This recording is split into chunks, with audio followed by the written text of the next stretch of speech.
Hello മക്കളെ, എങ്ങനെയുണ്ടായിരുന്നു നിങ്ങളുടെ ഇന്നത്തെ ഫിസിക്സിൻ്റെ പരീക്ഷ? വലിയ കുഴപ്പമില്ലായിരുന്നു എന്ന് തോന്നുന്നു അല്ലേ? നമ്മൾ കുറേയൊക്കെ ഇമ്പോർട്ടൻ്റ് ആണെന്ന് പറയുന്ന ക്വസ്റ്റ്യൻസൊക്കെ തന്നെയാണ്, ഡെറിവേഷൻസൊക്കെ തന്നെയാണ് കൂടുതലും ചോദിച്ചത്. വലിയ കുഴപ്പമില്ലാണ്ട് ചെയ്യാൻ പറ്റി എന്ന് വിചാരിക്കാം. കുറേ പേര് ചോദിക്കുന്നുണ്ട് മോഡൽ എക്സാം വലിയ തെറ്റില്ലാണ്ട് ചെയ്യാൻ പറ്റി, ഇനി പബ്ലിക് എക്സാമിനേഷൻ ബുദ്ധിമുട്ടാക്കുമെന്ന്. അങ്ങനെയൊന്നുമില്ല കേട്ടോ. മോഡൽ എക്സാം ഈസി ആയിരുന്നു എന്ന് വെച്ചിട്ട് പബ്ലിക് എക്സാം ടഫാക്കുക അങ്ങനെയൊന്നുമില്ല. അങ്ങനെയൊന്നും ചിന്തിക്കുകയോ വേണ്ട. പിന്നെ മോഡൽ എക്സാമിനുള്ള ചോദ്യങ്ങൾ തന്നെ ബോർഡ് എക്സാമിന് ചോദിക്കാതിരിക്കുമോ അങ്ങനെയും പറയാൻ പറ്റില്ല. ചിലപ്പോൾ ഇവിടെ ചോദിച്ചത് അവിടെയും ചോദിക്കാതിരിക്കാം. സോ നമുക്കൊന്നും പറയാൻ പറ്റത്തില്ല. ഓക്കെ, അപ്പോൾ എന്ത് തന്നെയാണെങ്കിലും നിങ്ങൾ പഠിച്ചത് നിങ്ങൾക്ക് എഫക്റ്റീവ് ആയോ, നിങ്ങൾക്ക് നന്നായി ചെയ്യാൻ പറ്റിയോ എന്നുള്ളതൊന്ന് പറയുക. പിന്നെ ഈ ആൻസർ കീ ചെയ്യുമ്പം നാളെ നിങ്ങൾക്ക് ഇനി അടുത്ത പരീക്ഷയുണ്ട്. അതുകൊണ്ട് തന്നെ ഇന്ന് തന്നെ നോക്കണം എന്നൊന്നുമില്ല. പക്ഷേ ആൻസർ കീ ചെയ്തിട്ട് കഴിഞ്ഞാൽ ഇത് നിങ്ങൾക്ക് ബോർഡ് എക്സാമിനേഷനും കൂടെ ഹെൽപ്ഫുള്ളായിരിക്കും. കാരണം ഇങ്ങനെ ഓരോ ചോദ്യങ്ങൾ വരികയാണെങ്കിൽ എങ്ങനെയൊക്കെ ഉത്തരം എഴുതണം എന്നൊക്കെയുള്ള നിങ്ങൾക്കൊരു ഐഡിയ കിട്ടാൻ വേണ്ടിയിട്ടാണ് ഈ ആൻസർ കീ ചെയ്യുന്നത് കേട്ടോ. ഓക്കെ, അപ്പോൾ നിങ്ങൾക്ക് ഇതിനകത്ത് ചെയ്തിട്ട് എന്തെങ്കിലും ഡൗട്ട്സ് തോന്നുന്നുണ്ടെങ്കിൽ നിങ്ങൾ ചോദിക്കുക. അതിപ്പോൾ തന്നെ ചോദിക്കണം എന്നൊന്നുമില്ല, ബോർഡ് എക്സാം ആകുമ്പോഴേക്കും ചോദിച്ചാലും മതി. എന്നാലും അവിടെ അപ്പോൾ തന്നെ ചിലപ്പോൾ ചിലർക്ക് ചോദിക്കണമെന്നുണ്ടാവും. അങ്ങനെയുള്ളവർ ചോദിക്കുന്നെങ്കിൽ കമൻറ്റ് ബോക്സിൽ ചോദിക്കുക, അല്ലെങ്കിൽ മിസ്സിൻ്റെ വാട്സപ്പ് നമ്പർ ഇതിനകത്ത് കൊടുത്തിട്ടുണ്ട്, അതിനകത്ത് ചോദിക്കുക. അപ്പോൾ നമുക്ക് ഒന്ന് നോക്കി നോക്കാം എങ്ങനെയൊക്കെയാണ് ക്വസ്റ്റ്യൻസ് വന്നതെന്നുള്ളത് നോക്കാം. ആദ്യത്തെ ചോദ്യം, dimensional formula for a physical quantity is ml² t⁻². Pick out the correct physical quantity. ഏതാണ് ml² t⁻² വരുന്നത്? ഫോഴ്സ് അല്ല, മൊമെൻറ്റം അല്ല. എന്താണ് ആൻസർ? വർക്ക് ആണ് ആൻസർ അല്ലേ? വർക്ക് അല്ലെങ്കിൽ എനർജി ആണെങ്കിൽ എനർജി എന്ന് പറയാം. ഓക്കെ, പവറിൻ്റെതും അല്ല. അടുത്തത്, the speedometer of a car shows 70 km/h. This represents, speedometer measure ചെയ്യുന്നത് instantaneous സ്പീഡാണ്.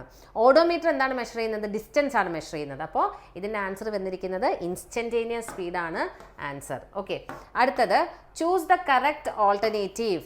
The value of acceleration due to gravity G will be maximum. എവിടെയാണ് G മാക്സിമം? പോൾസിലാണോ ഇക്വേറ്ററിലാണോ എന്നാണ് ചോദ്യം. പോൾസിലാണ് ജിയുടെ വാല്യൂ മാക്സിമം. കാരണം എന്തുകൊണ്ടാണ്? പോൾസിൽ ഇതിൻ്റെ ഷേപ്പ് എന്താണ്? എർത്തിൻ്റെ ഷേപ്പ് ഇവിടെ ഇങ്ങനെ ഒന്ന് ഫ്ലാറ്റൻഡ് ആയിരിക്കും, ഇക്വേറ്ററിൻ്റെ അവിടെയാണ് ബൾജ്ഡ് ആയിട്ടുണ്ടാവുക അല്ലേ? അപ്പോൾ ഇങ്ങനെ താന്നിരിക്കുന്ന സ്ഥലത്ത് അവിടെ റേഡിയസ് കുറവായിരിക്കും. റേഡിയസ് കുറവാകുമ്പോൾ ഇക്വേഷൻ എന്താണ്? G = gm/r² ആണ്. അപ്പോൾ റേഡിയസ് ഇങ്ങനത്തെ ഒരു ഷേപ്പ് ആകുമ്പോൾ പോൾസിൻ്റെ അവിടെ നമുക്ക് റേഡിയസ് കുറവായിരിക്കും. റേഡിയസ് കുറവാകുമ്പോൾ ആക്സിലറേഷൻ ഡ്യൂ ടു ഗ്രാവിറ്റി കൂടുതലായിരിക്കും. അതേസമയം ഇക്വേറ്ററിൻ്റെ അവിടെ ആകുമ്പോൾ റേഡിയസ് കുറച്ച് കൂടുതലായിരിക്കും, അപ്പം ആക്സിലറേഷൻ ഡ്യൂ ടു ഗ്രാവിറ്റി കുറവായിരിക്കും അല്ലേ? Next, the ratio of longitudinal stress to longitudinal strain is. Young's modulus ആണ് ആൻസർ വരുന്നത്. ബൾക്ക് മോഡുലസ് എന്ന് പറഞ്ഞു കഴിഞ്ഞാൽ bulk stress to bulk strain ആണ്. പോയ്സോൺസ് റേഷ്യോ എന്ന് പറയുന്നത് lateral strain to longitudinal strain ആണ്. അപ്പോൾ ആൻസർ എന്താണ്? യങ്സ് മോഡുലസ് ആണ് ആൻസർ വരുന്നത് കേട്ടോ. ഓക്കെ, അടുത്തത് അഞ്ചാമത്തെ ചോദ്യം, surface tension is numerically equal to surface energy ആണ്. സർഫസ് എനർജി എന്ന് പറയുന്നത് it is the work done to increase unit area. അതിനെയാണ് സർഫസ് എനർജി എന്ന് പറയുന്നത്. അപ്പോൾ സർഫസ് ടെൻഷനും സർഫസ് എനർജിയും ഈക്വൽ ആണ്. നമ്മൾ അത് വെച്ചിട്ടാണ് എക്സസ് പ്രഷറിൻ്റെ ഡെറിവേഷനൊക്കെ ചെയ്യുമ്പം ഈ ഒരു കോൺസെപ്റ്റ് വെച്ചിട്ടൊക്കെ എടുക്കാറുണ്ട് അല്ലേ? അടുത്തത് ചെറിയ ക്ലാസ്സിൽ നിന്ന് പഠിക്കുന്നതാണ്. The change of solid state to vapour state without passing through the liquid state is called sublimation എന്നാണ് അതിന് പറയുന്നത്. അത് തിരിച്ചാണെങ്കിലും സബ്ലിമേഷൻ ആണ് കേട്ടോ. ഏതാണ്? പിന്നെ ഈ സോളിഡിൽ നിന്ന് വേപ്പർ ആവുന്നതും തിരിച്ച് വേപ്പറിൽ നിന്ന് സോളിഡ് ആവുന്നതും സബ്ലിമേഷൻ തന്നെയാണ്. Next, the average kinetic energy of a molecule of a gas is directly proportional to temperature. ഇത് കഴിഞ്ഞ കൊല്ലത്തെ ബോർഡ് എക്സാമിന് ചോദിച്ചതാണ്. +1 ബോർഡ് എക്സാമിന് ഈ ക്വസ്റ്റ്യൻ ചോദിച്ചിട്ടുണ്ടായിരുന്നു.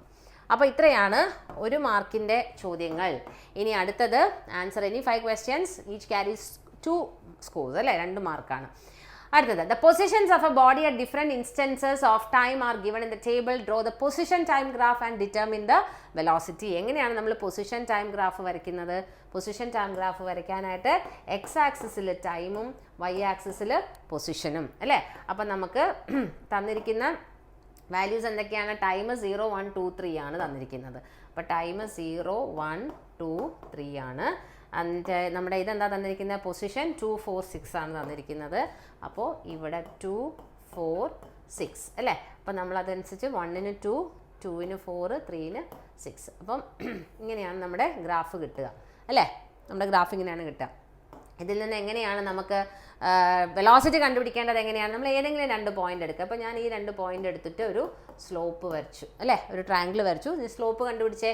സ്ലോപ്പ് എന്ന് പറയുന്നത് എന്താണ്? Slope is equal to B C by A B ആണ് അല്ലേ. ബി സി എന്ന് പറയുന്നത് എത്രയാണ് വരിക? 6 - 4 ഡിവൈഡഡ് ബൈ എ ബി എന്ന് പറയുന്നത് എത്രയാണ്? ബിക്ക് കറസ്പോണ്ടിങ് ആയിട്ട് 3 ആണ്, എക്ക് കറസ്പോണ്ടിങ് ആയിട്ട് 2 ആണ്. അപ്പോൾ 3 - 2, 6 - 4 എത്രയാണ്? 2 divided by 1 that is equal to 2 m/s ആണ് വെലോസിറ്റി വരുന്നത്. അപ്പം ഡിസ്പ്ലേസ്മെൻറ്റ് ടൈം ഗ്രാഫിൻ്റെ സ്ലോപ്പ് കണ്ടുപിടിച്ച് കഴിഞ്ഞാൽ നമുക്ക് കിട്ടുന്നത് എന്താണ്? വെലോസിറ്റി ആണ് കേട്ടോ. ഡിസ്റ്റൻസ് ടൈം ഗ്രാഫാണ് തന്നിരിക്കുന്നതെങ്കിൽ അതിൻ്റെ സ്ലോപ്പ് കണ്ടുപിടിച്ച് കഴിഞ്ഞാൽ കിട്ടുന്നത് സ്പീഡാണ്. അതുപോലെ തന്നെ വെലോസിറ്റി ടൈം ഗ്രാഫിൻ്റെ സ്ലോപ്പ് എന്താണ് തരുന്നത്? ആക്സിലറേഷൻ ആണ് തരിക. ഓക്കെ, ഇനി അതുപോലെ തന്നെ വെലോസിറ്റി ടൈം ഗ്രാഫ് തന്നിട്ട് നിങ്ങളോട് ഡിസ്പ്ലേസ്മെൻറ്റ് കണ്ടുപിടിക്കാൻ പറഞ്ഞാൽ എന്താ ചെയ്യേണ്ടത്? ഏരിയ കണ്ടുപിടിക്കുക അല്ലേ. ഓക്കെ, അടുത്ത ചോദ്യം ഒക്കെ ഡയറക്റ്റ് ആണ് കേട്ടോ. 2 forces 10 Newton and 8 Newton are acting at a point. The angle between them is 60 degree. Find the magnitude of the resultant force. 2 ഫോഴ്സുകളാണ് 10 ന്യൂട്ടനും 8 ന്യൂട്ടനുമാണ്. ഇവർ 60 ഡിഗ്രിയിലാണ് ആക്ട് ചെയ്യുന്നത്. അപ്പോൾ എന്താണ് റിസൾട്ടൻറ്റ് ഫോഴ്സിൻ്റെ ഇക്വേഷൻ? എന്താണ് വരിക? റൂട്ട് ഓഫ്, നമ്മൾ റിസൾട്ടൻറ്റ് ഫോഴ്സിൻ്റെ ഇക്വേഷൻ പഠിച്ചിട്ടില്ലേ? Root of a² + b² + 2ab cos θയാണ് അല്ലേ. That is equal to root of 10² plus B എത്ര തന്നിരിക്കുന്നത്? 8 ന്യൂട്ടൺ എന്നല്ലേ. അപ്പോൾ 8² പ്ലസ് 2 × 10 × 8 × cos 60. cos 60യുടെ വാല്യൂ എത്രയാണ്? 1/2 ആണ് കേട്ടോ.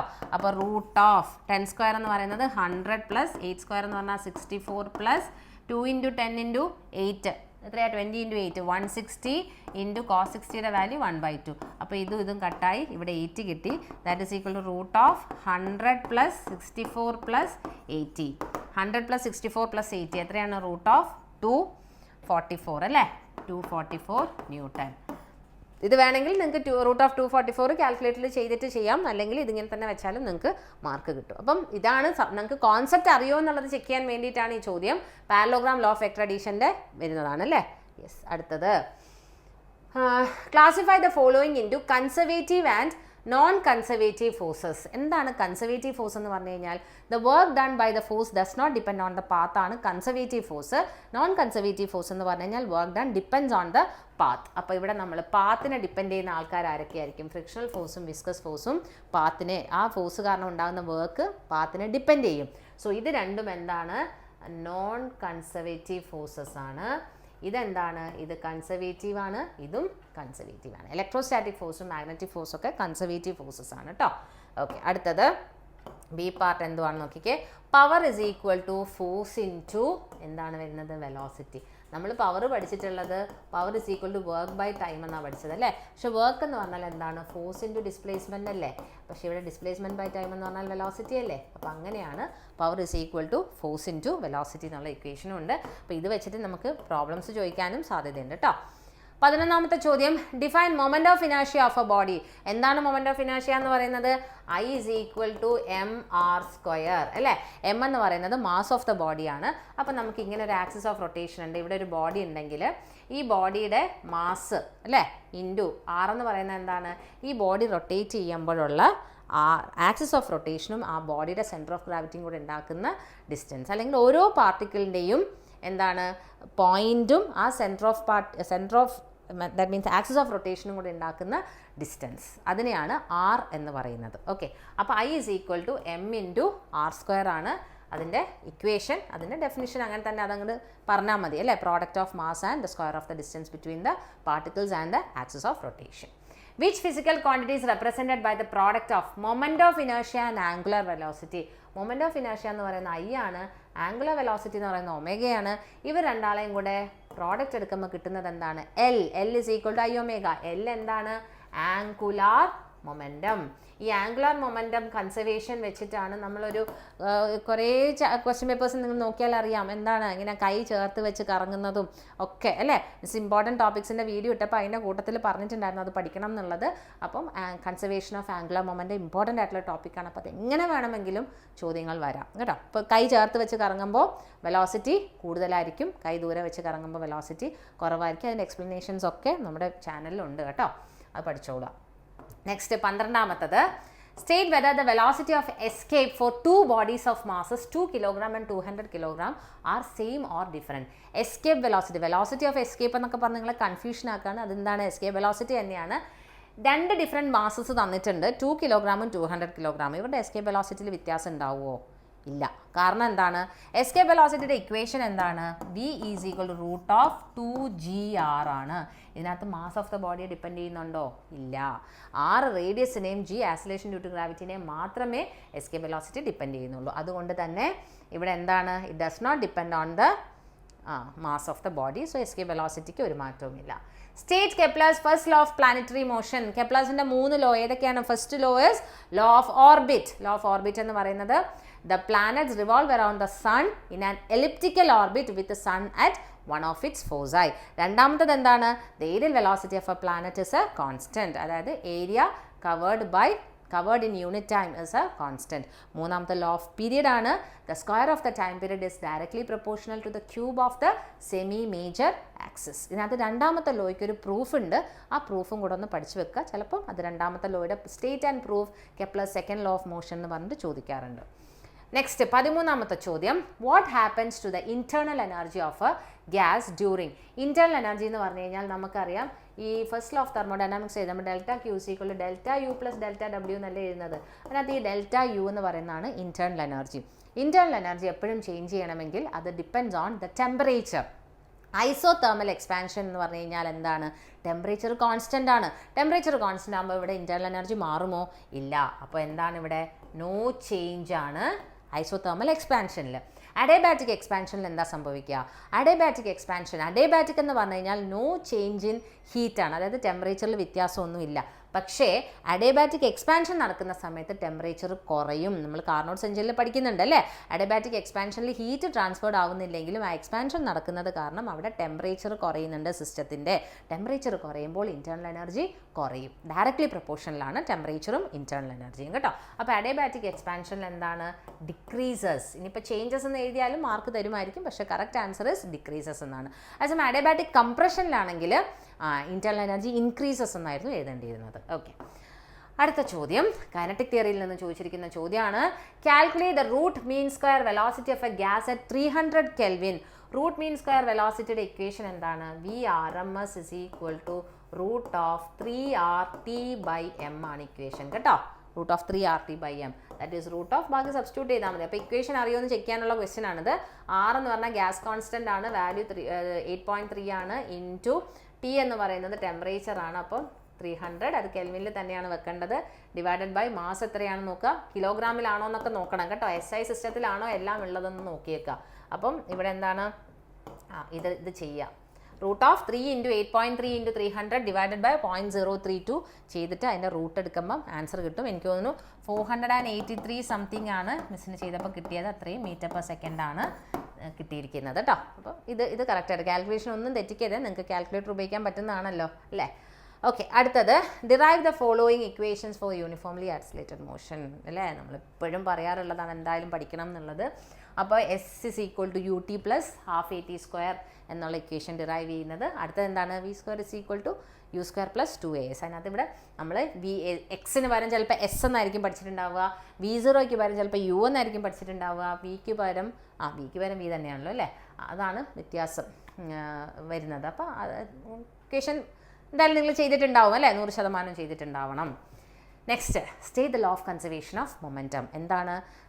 എന്ത് മൊമെൻറ്റം എന്ന് പറഞ്ഞിട്ടില്ല, പക്ഷേ ഇവിടെ using Newton's third law of motion വെച്ചിട്ട് മൊമെൻറ്റം പ്രൂവ് ചെയ്യാൻ പറഞ്ഞിരിക്കുന്നത് കൊണ്ട് അത് ലീനിയർ മൊമെൻറ്റം ആണ്. എന്താണ്? The total linear momentum of a system is conserved provided external force acting on the system is absent. അത് പറയണം. എക്സ്റ്റേണൽ ഫോഴ്സ് ആബ്സെൻ്റ് ആയിരിക്കണം, എന്നാലാണ് കൺസർവേഷൻ മൊമെൻറ്റം കൺസർവ്ഡ് ആവുള്ളൂ എന്നുള്ളത് കേട്ടോ. അത് കഴിഞ്ഞിട്ട് ന്യൂട്ടൻ്റെ തേർഡ് ലോ വെച്ചിട്ട് ഇതിൻ്റെ പ്രൂഫ് പറയാനാണ് പറഞ്ഞിരിക്കുന്നത്. അതെന്താണ്? Total momentum before collision is equal to total momentum after collision എന്നുള്ള പ്രൂഫ് ചെയ്യാനാണ്. അതൊക്കെ നമ്മുടെ ചാനലിൽ അതിൻ്റെ സെപ്പറേറ്റ് ആയിട്ടുള്ള ഒരു വീഡിയോ തന്നെ ചെയ്തിട്ടുണ്ട് കേട്ടോ. Okay, next, the rotational analogue of mass in linear motion is. Linear മോഷനിൽ മാസിന് പകരം റൊട്ടേഷണൽ മോഷനിൽ എന്താണ് വരുന്നത്? മൊമെൻറ്റ് ഓഫ് ഇനേർഷ്യയാണ്. മൊമെൻറ്റ് ഓഫ് ഇനേർഷ്യയാണ് ആൻസർ. ഓക്കെ, അടുത്തത് വളരെ ഇമ്പോർട്ടൻ്റ് ആണ്. നമ്മൾ ഇമ്പോർട്ടൻറ്റ് ടോപ്പിക്സ് ചെയ്തപ്പോൾ അതിൻ്റെ കൂട്ടത്തിൽ പറഞ്ഞൊരു ക്വസ്റ്റ്യൻ ആണ്. Angular momentum of A rotating bodies L = R cross P. Using this relation arrive at the equation dl/dt = τ അല്ലേ? അത് നമുക്ക് ചെയ്യാൻ അറിയാമല്ലോ അല്ലേ? എങ്ങനെയാണ്? നമ്മൾ L = R cross P ആണ്.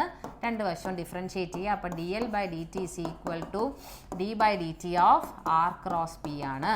R cross P നെ നമ്മൾ ഡിഫറൻഷ്യേറ്റ് ചെയ്യുമ്പോൾ കിട്ടുന്നത് ഫസ്റ്റ് ഫംഗ്ഷൻ ഏതാണ്? R അല്ലേ?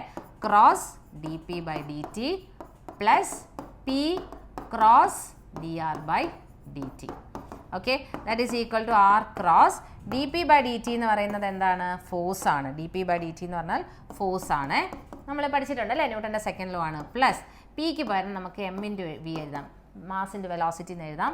ക്രോസ് dr/dt, r എന്ന് പറഞ്ഞാൽ പൊസിഷനാണ്. പൊസിഷൻ ബൈ ടൈം എന്താണ്? വെലോസിറ്റിയാണ്. അപ്പോൾ v ക്രോസ് v എന്ന് പറയുന്നത് 0 ആണ്. സെയിം വെക്ടേഴ്സിൻ്റെ ക്രോസ് പ്രോഡക്റ്റ് 0 ആണ്. അപ്പോൾ ഇതങ്ങ് 0 ആയിപ്പോയി. That is R cross F എന്ന് മാത്രം കിട്ടി. LHS എന്താണ്? dl/dt. R ക്രോസ് F എന്ന് പറയുന്നത് എന്താണ്? ടോർക്കാണ്. അപ്പോൾ ഇതാണ് ഇതിൻ്റെ പ്രൂഫ് കേട്ടോ. അത് ചെയ്ത് പഠിക്കണേ. ഇതെന്നെ ചിലപ്പോൾ ബോർഡിനും ചോദിക്കാൻ സാധ്യതയുണ്ട്. അപ്പോൾ ഈ ചോദ്യങ്ങൾ ഉണ്ടെന്ന് വിചാരിച്ചിട്ട് ഇതങ്ങ് ഒഴിവാക്കിയിട്ട് ഇനി പഠിക്കാനൊന്നും നിൽക്കണ്ട. ഇതൊക്കെ തന്നെ പഠിച്ചോണം. Elasticity is the internal property of matter. The stress strain graph for materials P and Q are shown below. ഈ സ്ട്രെസ് സ്ട്രെയിൻ ഗ്രാഫ് വളരെ ഇമ്പോർട്ടൻ്റ് ആണെന്ന് പറഞ്ഞിരുന്നു, ഇമ്പോർട്ടൻറ്റ് വീഡിയോസിൻ്റെ കൂട്ടത്തിൽ പറഞ്ഞിരുന്നതാണ്.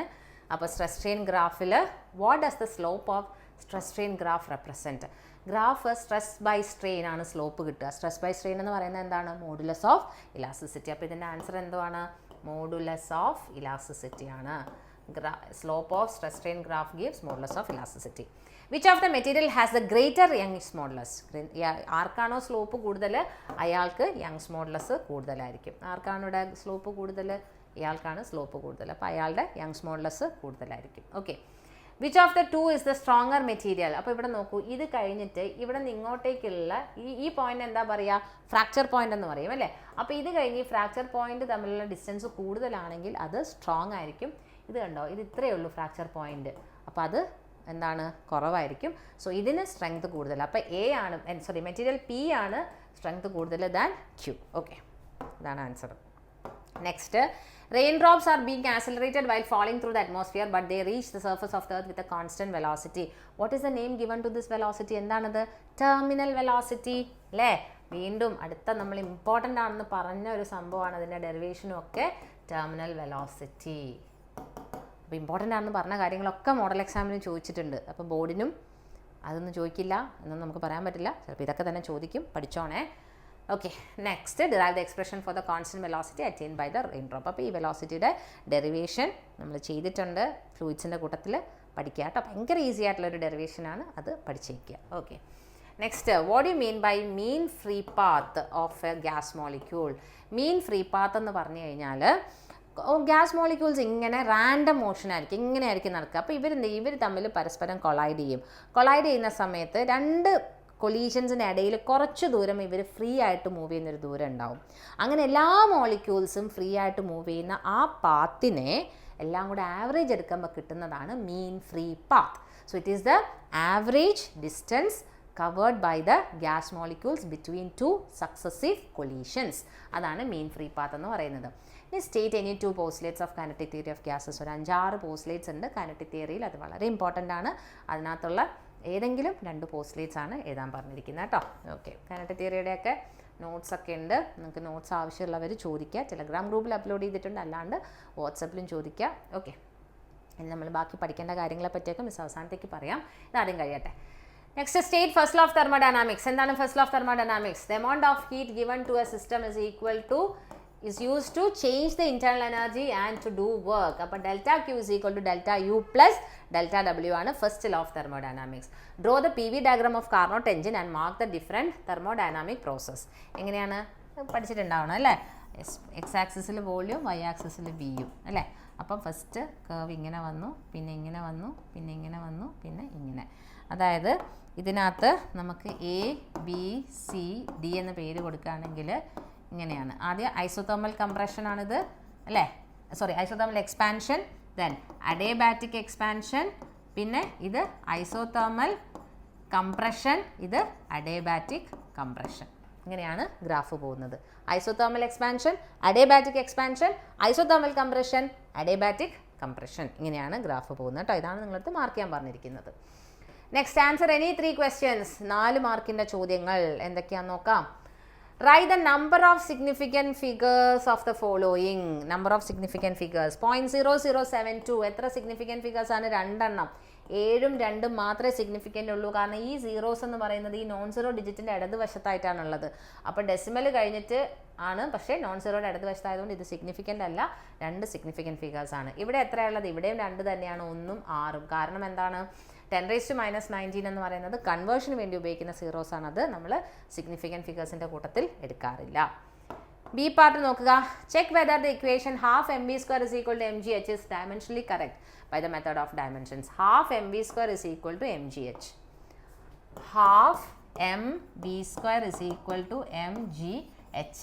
നമ്മൾ ഡയമെൻഷനലി കറക്റ്റ് ആണെന്ന് നോക്കണം. അപ്പോൾ ഇവിടെ ഈ ഹാഫ് ഒക്കെ വരുന്നതൊന്നും നമ്മൾ എടുക്കാൻ പാടില്ല. എം എന്ന് പറയുന്ന മാസാണ്, വിയുടെ velocity LT⁻⁻1 the whole square ആണ്, ഈക്വൽസ് വീണ്ടും എം. ജി എന്ന് പറയുന്നത് LT⁻2 ആണ്, ഇൻറ്റു എച്ച് എന്ന് പറയുന്നത് എൽ ആണ് അല്ലേ. ഓക്കെ, അപ്പോൾ എം L² T⁻2 എന്ന് വരും ഇതല്ലേ. L² T⁻1 the whole square T⁻2 equals ഇവിടെയും L ഇൻറ്റു എൽ ഉണ്ട്. അപ്പോൾ M L² T⁻2. LHS RHS equal ആയില്ലേ. അപ്പോൾ ഇതെന്തായി? പ്രിൻസിപ്പിൾ ഓഫ് ഹോമോജീനിറ്റി സാറ്റിസ്ഫൈഡ് ആയതുകൊണ്ട് ഇത് ഡയമെൻഷനലി കറക്റ്റ് ആണെന്ന് നമ്മൾ പ്രൂവ് ചെയ്തു. Okay, next check whether. നമുക്ക് അത് 3 മാർക്കാണ് ആ ചോദ്യം കേട്ടോ. Check whether the work done in each of the following cases is 0 positive or negative. Work done by the ഏതൊക്കെ ടൈപ്പ് ഓഫ് വർക്കാണ് ഉള്ളത്? Positive work, negative work, zero work. Positive work എന്ന് പറഞ്ഞാൽ എന്താണ്? ഫോഴ്സും ഡിസ്പ്ലേസ്മെൻറ്റും ഒരേ ഡയറക്ഷനിലാണെങ്കിൽ അത് പോസിറ്റീവ് വർക്ക്. ഫോഴ്സും ഡിസ്പ്ലേസ്മെൻറ്റും ഓപ്പോസിറ്റ് ഡയറക്ഷനിലാണെങ്കിൽ അത് നെഗറ്റീവ് വർക്ക്. ഫോഴ്സും ഡിസ്പ്ലേസ്മെൻറ്റും പെർപെൻഡിക്കുലർ ആണെങ്കിൽ അത് സീറോ വർക്ക്. അപ്പോൾ ഇവിടെ പറഞ്ഞിരിക്കുന്നത് work done by the gravitational force on a freely falling body. Body അപ്പോൾ താഴേക്കാണ് വീഴുന്നത്, ഡിസ്പ്ലേസ്മെൻറ്റ് താഴേക്കാണ്, ഗ്രാവിറ്റേഷണൽ ഫോഴ്സും താഴേക്കാണ്. അപ്പോൾ ഫോഴ്സും ഡിസ്പ്ലേസ്മെൻറ്റും ഒരേ ഡയറക്ഷനിലല്ലേ വരുന്നത്. അപ്പോൾ വർക്ക് എന്താണ്? Work is positive. അടുത്തത് work done by friction. Friction എന്ന് പറഞ്ഞു കഴിഞ്ഞാൽ ബോഡി ഇങ്ങോട്ടേക്കാണ് മൂവ് ചെയ്യുന്നതെങ്കിൽ എപ്പോഴും ഫ്രിക്ഷണൽ ഫോഴ്സ് ഓപ്പോസിറ്റ് ഡയറക്ഷനിലായിരിക്കും. ഇപ്പോൾ 2 ഓപ്പോസിറ്റ് ഡയറക്ഷനിലായതുകൊണ്ട് ഇത് എന്ത് വർക്കാണ് വരുന്നത്? നെഗറ്റീവ് വർക്കാണ് വരുന്നത്. ഓക്കെ, അത് കഴിഞ്ഞു. അടുത്തത് a stone is dropped from the top of a tower of height h. Draw the graph showing the variation of PE and kinetic energy with the height of the stone. അതായത് നമ്മളടുത്ത് പറഞ്ഞിരിക്കുന്നത് ഒരു freely falling ബോഡിയുടെ kinetic energy, potential energy graph വരയ്ക്കാനാണ് പറഞ്ഞിരിക്കുന്നത്. അപ്പോൾ എങ്ങനെയാണ് വരയ്ക്കുക? എച്ച് ഹൈറ്റ് എക്സ് ആക്സിസിലും കൊടുക്കുക, എനർജി വൈ ആക്സിസിലും കൊടുക്കുക. നമ്മൾ ഇങ്ങനെ ഒരു ഗ്രാഫ്, ഇത് എന്തിൻ്റെ ഗ്രാഫാണ്? പൊട്ടൻഷ്യൽ എനർജിയുടെ അല്ലേ. കാരണം ഹൈറ്റ് 0 ആയിരിക്കുമ്പോൾ പൊട്ടൻഷ്യൽ എനർജി 0, ഹൈറ്റ് കൂടുന്നതിനനുസരിച്ച് പൊട്ടൻഷ്യൽ എനർജി കൂടും. തിരിച്ച് ഇങ്ങനെ വരും. ഹൈറ്റ് 0 ആയിരിക്കുമ്പോൾ കൈനറ്റിക് എനർജിയാണ് മാക്സിമം, ഹൈറ്റ് കൂടുന്നതിനനുസരിച്ച് കൈനറ്റിക് എനർജി കുറയും. ഇങ്ങനെയാണ് വരിക. പിന്നെ ഇവിടെ ഇതിങ്ങനെ വരച്ചിട്ട് ദിസ് ഇസ് ടോട്ടൽ എനർജി. ഇപ്പോൾ ടോട്ടൽ എനർജിയുടെ വരച്ചില്ലെങ്കിലും കുഴപ്പമില്ല, കൈനറ്റിക് എനർജി പൊട്ടൻഷ്യൽ എനർജി വരയ്ക്കണം. അതിൻ്റെ കൂട്ടത്തിൽ എന്തും കൂടെ കൊടുക്കണം. ഇത് ഏതാണ് കൈനറ്റിക് എനർജി, ഏതാണ് പൊട്ടൻഷ്യൽ എനർജിയുടെ ഗ്രാഫെന്നും കൂടെ വരയ്ക്കണം, എന്നാലാണ് കറക്റ്റ് ആവുക കേട്ടോ. അടുത്തത് ഡിഫൈൻ സിമ്പിൾ ഹാർമോണിക് മോഷൻ. എന്താണ് സിമ്പിൾ ഹാർമോണിക് മോഷൻ എന്ന് പറയുന്നത്? Acceleration is directly proportional to displacement. അതാണ് സിമ്പിൾ ഹാർമോണിക് മോഷൻ. അല്ലെങ്കിൽ A is equal to -ω²x. അതാണ് സിമ്പിൾ ഹാർമോണിക് മോഷൻ എന്ന് പറയുന്നത്. Show that the oscillations of a pendulum represent simple harmonic motion. അതായത് പെൻഡുലത്തിൻ്റെ oscillations ഈ ഇക്വേഷൻ സാറ്റിസ്ഫൈ ചെയ്യുന്നുണ്ടോ എന്നുള്ളതാണ് നമുക്ക് കണ്ടുപിടിക്കേണ്ടത്. അപ്പോൾ ഇങ്ങനെ ഒരു പെൻഡുലുണ്ട്. നമ്മൾ ഇതിൻ്റെ ടൈം പീരീഡ് ഓഫ് സിമ്പിൾ പെൻഡുലത്തിൻ്റെ ഡെറിവേഷൻ ഇമ്പോർട്ടൻ്റ് ആണ് കേട്ടോ, അത് പഠിക്കണം. അതിനകത്ത് നമ്മൾ ചെയ്യുന്നത് എന്താണ്? പെൻഡുലം ഒന്ന് ഓസിലേറ്റ് ചെയ്ത് കഴിയുമ്പം ഇവിടെ വന്ന് നിൽക്കും പെൻഡുലം അല്ലേ. അപ്പോൾ ഇത് ആംഗിൾ തീറ്റയാണ്. നേരം വെയിറ്റ് ഓഫ് ദ ബോഡി താഴത്തേക്കാണ് ഉണ്ടാവുക. ഓക്കെ, ഇതിന് നമുക്ക് റിസോൾവ് ചെയ്യാം. ഒന്നിങ്ങനെയും ഒന്നിങ്ങോട്ടും. അപ്പോൾ ഇത് തീറ്റ ആയതുകൊണ്ട് ഇതും തീറ്റ ആയിരിക്കും. കാരണം എന്താണ്? കറസ്പോണ്ടിങ് ആംഗിളാണ്. അപ്പോൾ ദിസ് ഈസ് mg cos തീറ്റ എന്ന് വരും, and this is mg sine തീറ്റ അല്ലേ. ഈ കമ്പോണൻറ്റ് mg സൈൻ തീറ്റ. ഈ കമ്പോണൻറ്റ് കാരണമാണ്, mg സൈൻ തീറ്റ കാരണമാണ് അങ്ങോട്ട് പോയ പെൻഡുലം തിരിച്ച് ഇങ്ങോട്ടേക്ക് വരുന്നത് അല്ലേ. അപ്പോൾ നമുക്ക് f is equal to -mg sine theta എന്ന് കൊടുക്കാം അല്ലേ. ഓക്കെ, കാരണം ഈ ഫോഴ്സിൻ്റെ ഒരു പേര് പറയുമല്ലോ, എന്തുവാണ്? റിസ്റ്റോറിങ് ഫോഴ്സ് എന്ന് പറയും. അപ്പോൾ ഈ റിസ്റ്റോറിങ് ഫോഴ്സിന് പകരം നമുക്ക് -kx എന്ന് കൊടുക്കാം. പക്ഷേ ഇവിടെ ഞാൻ കൊടുക്കാൻ പോകുന്നത് മാസ് ഇൻറ്റു എഫ് എന്ന് പറയുന്ന മാസ് ഇൻറ്റു ആക്സലറേഷൻ ആണല്ലോ, ഈക്വൽസ് -mg സൈൻ തീറ്റ. എന്താണെന്ന് പറഞ്ഞു കഴിഞ്ഞാൽ ഇവിടെ ഇപ്പം നമ്മൾ ഇങ്ങനെ ഈ ഡിസ്റ്റൻസിനെ നമുക്ക് എക്സ് എന്ന് കൊടുക്കാം. അതായത് മീൻ പൊസിഷനിൽ നിന്ന് ഇപ്പോൾ ഉള്ള പൊസിഷൻ വരെയുള്ള ഡിസ്റ്റൻസ് എക്സ് എന്ന് കൊടുക്കുകയാണ്. ലെങ്ത് ഓഫ് ദ പെൻഡുലം എല്ലെന്നും കൊടുക്കുകയാണെങ്കിൽ സൈൻ തീറ്റ എന്ന് പറയുന്നത് എന്താണ്? ഓപ്പോസിറ്റ് സൈഡ് ബൈ ഹൈപ്പോട്ടന്യൂസ് അല്ലേ? അപ്പോൾ സൈൻ തീറ്റ എന്ന് പറയുന്നത് എക്സ് ബൈ എൽ അല്ലേ? അത് നമുക്കിവിടെ കൊടുത്തേ എക്സ് ബൈ എൽ എന്ന് കൊടുത്തു. ഈ എമ്മും കട്ടായി അല്ലേ? അപ്പോൾ A is equal to minus G by L into X എന്ന് കിട്ടും. ഈ ജി ബൈ എൽ എന്ന് പറഞ്ഞു കഴിഞ്ഞാൽ ഒമേഗ സ്ക്വയർ ആണ്. ജി ബൈ എൽ എന്ന് പറയുന്നത് ഒമേഗ സ്ക്വയർ ആണ്. അതുപോലെ തന്നെ കെ ബൈ എം എന്ന് പറയുന്നതും ഒമേഗ സ്ക്വയർ. പഠിച്ചു വെച്ചോണേ. Acceleration due to gravity by length എന്ന് പറയുന്നത് ഒമേഗ സ്ക്വയർ ആണ്. കെ എന്ന് പറഞ്ഞാൽ സ്പ്രിംഗ് കോൺസ്റ്റന്റ് ബൈ മാസ് എന്ന് പറയുന്നതും ഒമേഗ സ്ക്വയർ ആണ്. അപ്പോൾ നമുക്കിവിടെ A is equal to minus omega square എന്ന് കിട്ടിയോ? അപ്പോൾ നമ്മൾ എന്ത് പ്രൂവ് ചെയ്തു? സിമ്പിൾ പെൻഡലത്തിൻ്റെ സിമ്പിൾ പെൻഡലത്തിൻ്റെ ഓസിലേഷൻസ് ഹാർമോണിക് ആണെന്ന് നമ്മൾ പ്രൂവ് ചെയ്തു അല്ലേ? അതാണ് സംഭവം. Next, where do the potential energy and kinetic energy of the simple pendulum become maximum? എവിടെയാണ് മാക്സിമം വരുന്നത്? എൻഡിൽ എത്തിക്കഴിയുമ്പോൾ പൊട്ടൻഷ്യൽ എനർജി മാക്സിമം ആണ്, മീൻ പൊസിഷനിൽ kinetic energy maximum. So kinetic energy is maximum at the mean position and potential energy is maximum at the extreme position. അടുത്ത ചോദ്യം, travelling wave along string is described by. ഇങ്ങനെ ഒരു ചോദ്യം നിങ്ങളുടെ Christmas എക്സാമിനേഷൻ്റെ സമയത്തല്ല, board എക്സാമിൻ്റെ കഴിഞ്ഞ പ്രാവശ്യത്തെ ബോർഡ് എക്സാമിൻ്റെ ടൈമിലൊക്കെ ഇങ്ങനത്തെ ക്വസ്റ്റ്യൻസ് ചെയ്യിപ്പിച്ചിട്ടുണ്ടായിരുന്നു. ഇത് ഇമ്പോർട്ടൻ്റ് ആയിട്ട്, അതായത് ഓസിലേഷൻസ് എന്നോ അല്ലെങ്കിൽ വേവ്സ് എന്നോ ചോദിക്കാൻ സാധ്യതയുള്ളൊരു പ്രോബ്ലമാണ് ഇത് കേട്ടോ. പക്ഷേ ഭയങ്കര എളുപ്പം പ്രോബ്ലമാണ്. എന്താണ്? y is equal to 0.005 sine 80x minus 3t ആണ് അല്ലേ? അപ്പം നമുക്ക് ഈ ഇക്വേഷനെ y is equal to a sine kx minus omega T ആണ് നമ്മുടെ ഒരു വേവിൻ്റെ ഇക്വേഷൻ എന്ന് പറയുന്നത്.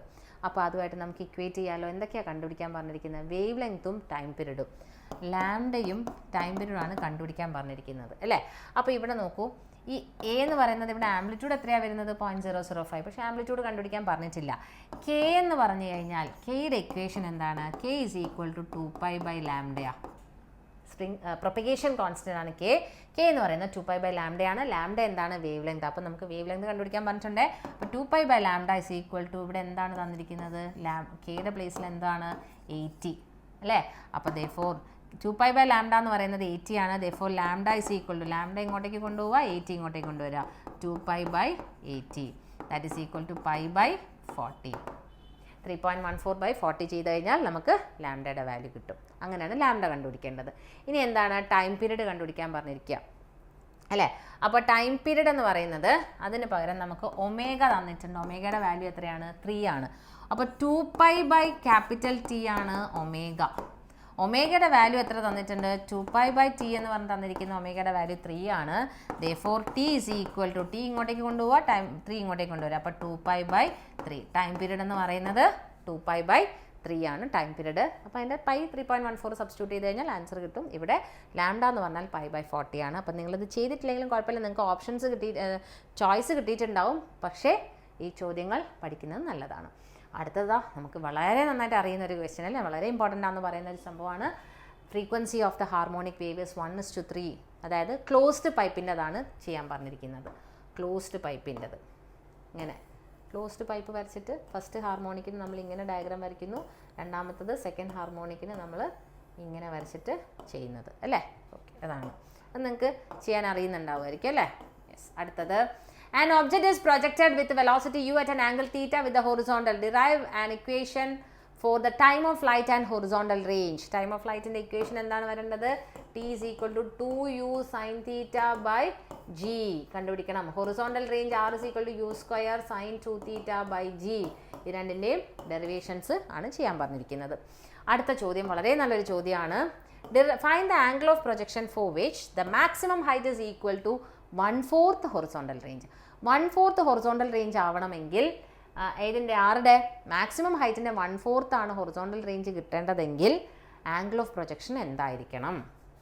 അപ്പോൾ maximum height h is equal to 1/4 of horizontal range അല്ലേ? അപ്പോൾ എച്ചിൻ്റെ ഇക്വേഷൻ എന്താണ്? U square sine square theta by 2g is equal to ആറിൻ്റെ ഇക്വേഷൻ എന്താണ്? U square sine 2 theta by G ആണ് അല്ലേ? ഇതിനകത്ത് ആരൊക്കെയാണ് ക്യാൻസൽ ചെയ്ത് പോകുന്നതെന്നുള്ളത് നമുക്ക് നോക്കാം. ആരൊക്കെയാണ് പോകുന്നുണ്ടാവുക? യു സ്ക്വയറും പോയി, ജിയും പോയി അല്ലേ? അപ്പോൾ sine square theta by 2 is equal to sine 2 തീറ്റനെ നമുക്ക് 2 സൈൻ തീറ്റ കോസ് തീറ്റ എന്ന് എഴുതാമല്ലോ. ട്രിഗ്നോമെട്രിയിൽ നിങ്ങൾ പഠിച്ചിട്ടുണ്ടല്ലേ. അപ്പോൾ ഇതിനകത്ത് ഒരു സൈനും ഇവിടുത്തെ ഒരു സൈനും കട്ടായിപ്പോയി. ഈ കോസ് തീറ്റ ഇങ്ങോട്ടേക്ക് കൊണ്ടുവന്നേ, അപ്പോൾ sine theta by cos theta, ഈ 2 അങ്ങോട്ടേക്ക് കൊണ്ടുപോവുക, അപ്പോൾ എന്തായി 4 ആയി. നമുക്ക് ആംഗിളാണ് കണ്ടുപിടിക്കേണ്ടത് അല്ലേ. അപ്പോൾ എന്താണെന്ന് നോക്കിക്കേ, sine theta by cos theta എന്താണ്, ടാൻ തീറ്റ എന്ന് പറയുന്നതാണ് 4. നമുക്ക് തീറ്റയാണ് വേണ്ടത്. തീറ്റനെ നമ്മൾ എങ്ങനെ എഴുതുക, ടാൻ ഇൻവേഴ്സ് ഓഫ് 4. അപ്പോൾ ഏത് ആംഗിളിലാണ് ഹൊറിസോണ്ടൽ മാക്സിമം ഹൈറ്റ് എന്ന് പറയുന്നത് 1/4 ഓഫ് ഹൊറിസോണ്ടൽ റേഞ്ച് ആവുന്നത്, when theta is equal to tan inverse of 4 ആകുമ്പോൾ കേട്ടോ. ഓക്കെ, അടുത്തത് vehicle of mass M moving with a velocity V along a bank road with radius R. Draw the diagram showing various forces acting on it. Bank റോഡിൻ്റെ തന്നതായിട്ടൊരു നമ്മുടെ ഡെറിവേഷൻസിൻ്റെ മാത്രമായിട്ടൊരു video ചെയ്തിട്ടുണ്ട്. അത് കണ്ടിട്ട് bank റോഡിൻ്റെ കറക്റ്റ് എന്തൊക്കെയാണ് ഫോഴ്സിൻ്റെ കമ്പോണൻസ്, R റിസോൾവ് ചെയ്യുന്നതും F resolve ചെയ്യുന്നതൊക്കെ കറക്റ്റ് വരച്ച് പഠിക്കുക. ബാങ്ക് റോഡിൻ്റെ ഡെറിവേഷൻ ഇമ്പോർട്ടൻ്റ് ആണ്, ബോർഡിനും ചിലപ്പോൾ ചോദിക്കാൻ സാധ്യതയുണ്ട് കേട്ടോ. ഓക്കെ, പഠിച്ചോണം, അതിൻ്റെ എക്സ്പ്രഷനും പഠിക്കുക. Next, state Newton's law of gravitation. ന്യൂട്ടൻ്റെ ലോ ഓഫ് ഗ്രാവിറ്റേഷൻ അറിയാമല്ലോ അല്ലേ, F = gm1m2/r²ൻ്റെ ആ സ്റ്റേറ്റ്മെൻറ്റ് എഴുതുക. Why does earth impart same acceleration on all bodies. എന്തുകൊണ്ടാണ് എല്ലാ ബോഡീസിനും ഒരേ ആക്സലറേഷൻ തന്നെ കൊടുക്കുന്നത്? എന്താണ് ഇക്വേഷൻ ഫോർ ആക്സലറേഷൻ എന്ന് പറയുന്നത്? G = gm/r² ആണ് അല്ലേ. അപ്പോൾ ഇത് ആക്സലേഷൻ എന്ന് പറയുന്നത്, ആക്സലേഷൻ ഡ്യൂ ടു ഗ്രാവിറ്റി എന്ന് പറയുന്നത് ഒരിക്കലും മാസിനെ ഡിപ്പെൻഡ് ചെയ്യുന്നില്ല, ബോഡിയുടെ മാസിനെ ഡിപ്പെൻഡ് ചെയ്യുന്നില്ല. അതുകൊണ്ട് എല്ലാ ബോഡീസിനും ഒരേ ആക്സലറേഷൻ ആയിരിക്കണം. Derive an expression for the variation of acceleration due to gravity with height above the surface of earth അല്ലേ. അപ്പോൾ G' = g × 1 - 2h/r എന്നുള്ള ഇക്വേഷൻ ഡിറൈവ് ചെയ്യുക. ഹൈറ്റ് കൂടുന്തോറും ആക്സലേഷൻ ഡ്യൂ ടു ഗ്രാവിറ്റി കുറയുകയാണ് ചെയ്യുന്നത്. ലാസ്റ്റ് ക്വസ്റ്റ്യൻ, നമ്മൾ Bernoulli's principle എന്താ പറയണ്ടേ, അത് പഠിക്കാതിരിക്കാൻ ഒരു നിവൃത്തിയില്ല, എന്തായാലും പഠിച്ചേ പറ്റുള്ളൂ. അതാണ് ബെർണോളിസ് പ്രിൻസിപ്പിളിൻ്റെ ഗുണം. പിന്നെ ഡിഫൈൻ കോഎഫിഷ്യൻ്റ് ഓഫ് വിസ്കോസിറ്റി, ഈറ്റ എന്താണെന്നുള്ളത് ഡെഫിനിഷൻ. അത് ഈ കോഎഫിഷ്യൻ്റ് ഓഫ് വിസ്കോസിറ്റിയുടെ ഡെഫിനിഷനും കഴിഞ്ഞ പ്രാവശ്യം ബോർഡ് എക്സാമിന് ചോദിച്ചൊരു ക്വസ്റ്റ്യൻ ആണ് കേട്ടോ. അപ്പോൾ നിങ്ങൾ പ്രീവിയസ് ക്വസ്റ്റ്യൻസ് തീർച്ചയായിട്ടും ചെയ്ത് നോക്കേണ്ടതാണ് എന്നുള്ളതാണ് ഇതൊക്കെ കാണിക്കുന്നത്. സോ എങ്ങനെ ഉണ്ടായിരുന്നു ഇപ്പം നമ്മൾ ക്വസ്റ്റ്യൻ ഡിസ്കസ് ചെയ്തപ്പോൾ? എല്ലാം ഡയറക്റ്റ് ക്വസ്റ്റ്യൻ അല്ലേ. ആകെ ആ ഒരു simple pendulum oscillation simple harmonic ആണ് എന്നുള്ളത് പ്രൂവ് ചെയ്യുന്നത് മാത്രമേ ഉള്ളൂ. പിന്നെ ഇപ്പോൾ ചിലപ്പോൾ നിങ്ങൾക്ക് ആ ആംഗിൾ ടാൻ ഇൻവേഴ്സ് ഓഫ് 4 വരുന്നത് അത് മാത്രമായിരിക്കും ചിലപ്പോൾ ഒരു ഓർമ്മിച്ച് ചെയ്യേണ്ട ഒരു ക്വസ്റ്റ്യൻ എന്ന് പറഞ്ഞിട്ട്, അല്ലെങ്കിൽ ആലോചിച്ച് ചെയ്യേണ്ട ഒരു ക്വസ്റ്റ്യൻ എന്ന് പറഞ്ഞിട്ടുണ്ടാവുള്ളൂ. ബാക്കി എല്ലാം ഡയറക്റ്റ് ക്വസ്റ്റ്യൻസ് ആണ് അല്ലേ. വലിയ കുഴപ്പമില്ലായിരുന്നു എന്ന് തോന്നുന്നു അല്ലേ മോഡൽ എക്സാം. ഇനിയിപ്പോൾ പേടിക്കേണ്ട, മോഡൽ ഈസി ആയല്ലോ, ഇനിയിപ്പോൾ ബോർഡ് ടഫ് ആവും, അങ്ങനെയൊന്നും പേടിക്കേണ്ട. നമ്മൾ ഓരോ ചാപ്റ്ററിൻ്റെയും പ്രീവിയസ് ക്വസ്റ്റ്യൻസ് ചെയ്യുന്നുണ്ട്. അപ്പോൾ പ്രീവിയസ് ക്വസ്റ്റ്യൻസിനകത്തൊക്കെ തന്നെയുള്ള ക്വസ്റ്റ്യൻസ് ആണ് ഇതൊക്കെ. കഴിഞ്ഞ 4 ഇയേഴ്സിൽ 20 മുതൽ 23 വരെയുള്ള പ്രീവിയസ് ക്വസ്റ്റ്യൻസിൻ്റെ ഒരു ചാപ്റ്റർ വൈസ് ആയിട്ട് തന്നെ നമ്മൾ നമ്മുടെ ചാനലിൽ ചെയ്യും. അതിനോടൊപ്പം തന്നെ നിങ്ങൾ പഠിക്കേണ്ട ഡെറിവേഷൻസിൻ്റെ എല്ലാത്തിൻ്റെയും കൂടെ ഒരു വീഡിയോ ഉണ്ടാകും. സോ നമ്മുടെ ചാനൽ ഫോളോ ചെയ്യുക. ഓക്കെ, അപ്പം ഇനി എന്താണ്, ബോർഡ് എക്സാമിലേക്ക് നമുക്ക് ഫിസിക്സിന് ഫുൾ മാർക്സ് സെറ്റാക്കി എടുക്കണം. കാരണം ഇമ്പ്രൂവ്മെൻ്റിൻ്റെ കാര്യത്തിൽ ഇപ്പോഴും ഒരു കൺഫ്യൂഷനിൽ നിൽക്കുവാണ്. ഇമ്പ്രൂവ്മെൻറ്റ് നിങ്ങൾക്ക് ഉണ്ടാവുമോ എന്നുള്ള കാര്യമൊക്കെ സംശയമാണ്. എന്ത് തന്നെയാണെങ്കിലും നമ്മൾ +1 തന്നെ നല്ല മാർക്സ് അങ്ങ് വാങ്ങിയെടുത്തു കഴിഞ്ഞാൽ പിന്നെ നമുക്ക് +2 നല്ല സമാധാനമായിട്ട് പഠിക്കാമല്ലോ കേട്ടോ. ഓക്കെ.